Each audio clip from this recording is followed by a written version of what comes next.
Welcome to our channel. Today, we're looking at a microscopic trap that can destroy a professional crop from the inside out. Imagine a heavy weather system moves into your area, and for several days, your commercial greenhouse is plunged into deep, persistent cloud cover. Almost immediately, a specific symptom appears. The rapidly expanding new growth and delicate floral sites at the top of the canopy start developing crispy, necrotic edges. The leaves are dying at the margins, a condition known as tip burn. Tip burn is a classic sign of calcium deficiency. So you check your substrate, the pH is balanced, you flush the soil, and you wait. But the necrosis only gets worse.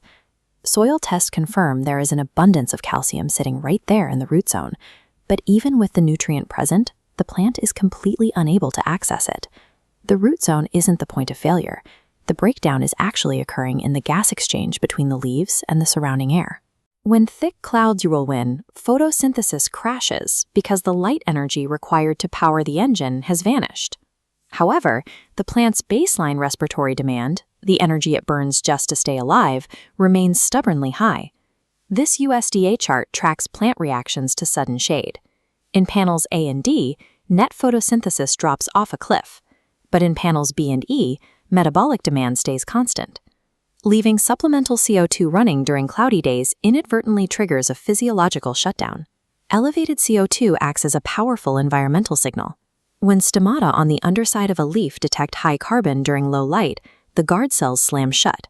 This traps water inside, completely stalling transpiration, the plant's primary method for moving water. Please like and subscribe, it really helps our channel a lot. By flooding a shaded plant with Plartman, the grower has effectively cut off the plant's ability to move water from its roots.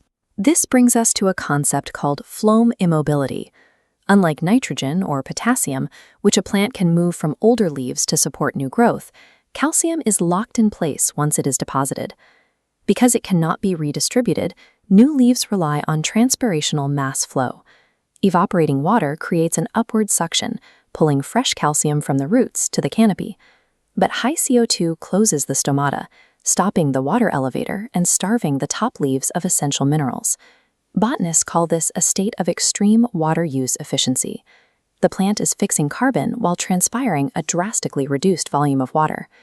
While efficiency is usually a goal, in this specific weather shift, it becomes a trap that prevents the physical delivery of calcium to the plant's most vulnerable tissue.